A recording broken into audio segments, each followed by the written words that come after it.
So magandang hapon mga katangke.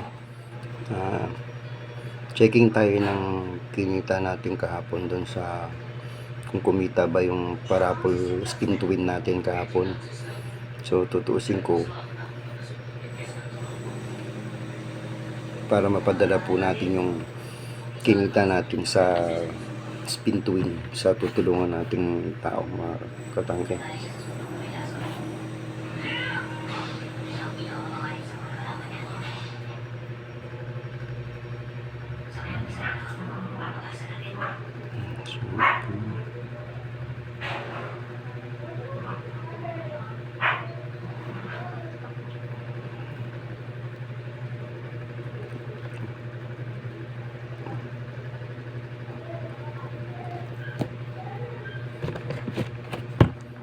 So, titignan natin kung magkano sumobra mga katangke. Palalabasin lang muna natin yung puhunan.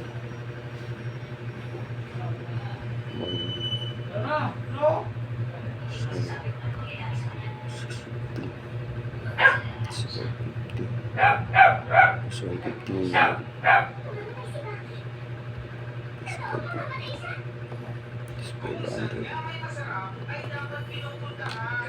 bali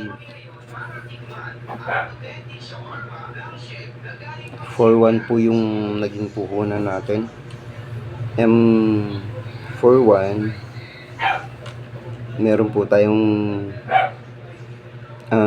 less 500 po sa dalawa.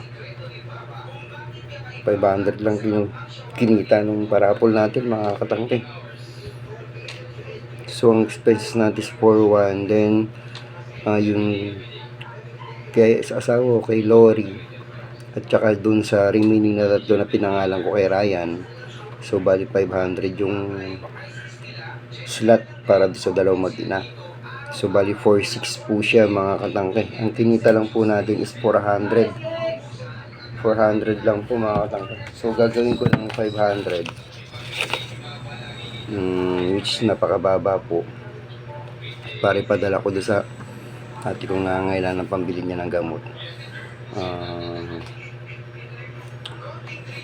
So yun mga katangke, yun lang po yung kinita nung natin na spin to win. Napakababa po.